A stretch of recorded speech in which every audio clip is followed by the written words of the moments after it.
జగమంతా రామమయం, మనసంతా రామజపం. జనవరి 22, 2024లో కోట్లాది మంది ఎదురు చూడబోతున్నటువంటి ఒక రోజు ఆ కళ సాకారం కాబోతోంది.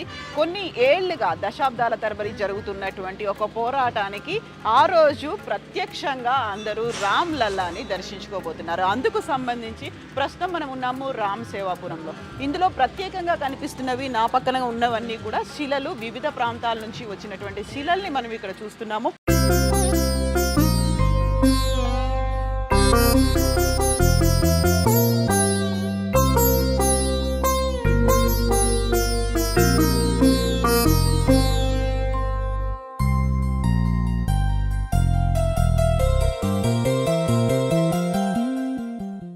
ఇక్కడ కనిపిస్తుంది నేపాల్ నుంచి వచ్చినటువంటి శిల. సో ఇక్కడ రామచంద్ర ప్రభుకి సంబంధించి విగ్రహ ఏర్పాటులో ఏ శిలను ఉపయోగిస్తారు? గ్రానైట్ని ఉపయోగిస్తారా, లేకుంటే బ్లాక్ స్టోన్తో ఉన్నదాన్ని ఉపయోగిస్తారా? ఇక్కడ నేపాల్ నుంచి వచ్చింది అంటే అక్కడ సీతామయ్య జన్మించినటువంటి స్థలం కాబట్టి అక్కడి నుంచి కూడా రాముల వారి విగ్రహాన్ని తయారు చేయడానికి ఈ శిల ఏమైనా ఉపయోగపడుతుందేమో అని పంపించారు. ఆ శిలని మనం ఇక్కడ చూస్తున్నాము. ఇక్కడ ఉన్నటువంటి శిలలు అన్నీ కూడా ప్రత్యేకంగా రాముడిని తయారు చేయించడానికి ఉపయోగపడేలా అక్కడి నుంచి వచ్చినటువంటి శిలలు. ఇంకా మనకి నేపాల్ నుంచి వచ్చిన శిలతో పాటుగా రాజస్థాన్ నుంచి వచ్చినటువంటి శిలను కూడా మనం చూస్తున్నాము. గలేశ్వర్ ధామ్ దగ్గర నుంచి వచ్చినటువంటి ఆ శిలతో పాటుగా అండ్ ఇక్కడ రాజస్థాన్ నుంచి వచ్చినటువంటి శిలలు.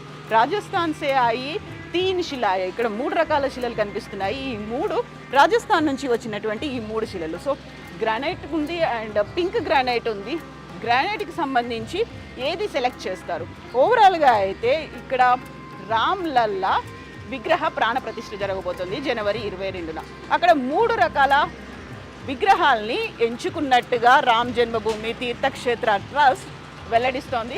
అందులో ప్రత్యేకంగా 2 బ్లాక్ స్టోన్తో తయారైతే 1 గ్రానైట్తో తయారైంది. ఏది ఫైనల్ చేస్తారు? 17న బహిర్గతం కాబోతుంది. అప్పటిదాకా ఆ విగ్రహానికి సంబంధించి రూపురేఖలు కావచ్చు, ఒక ఫోటో కావచ్చు, బయటికి వెల్లడించట్లేదు. సో మనం నేపాల్ నుంచి చూసాము, ఆ తర్వాత రాజస్థాన్ నుంచి వచ్చిన దగ్గరది శిలని కూడా చూసాము.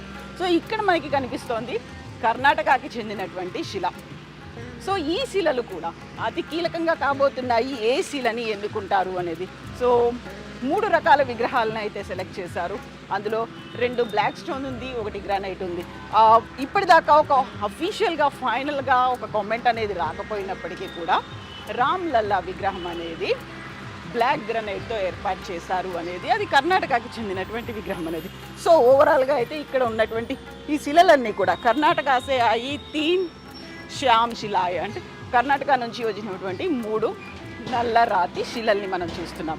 సో జనవరి 22న ఈ రాళ్ళకి సంబంధించి, ఈ శిలలకి సంబంధించి ఏది విగ్రహంగా మారింది, ఏ శిల ఉపయోగపడబోతోంది అనేది జనవరి 15న తెలుస్తుంది.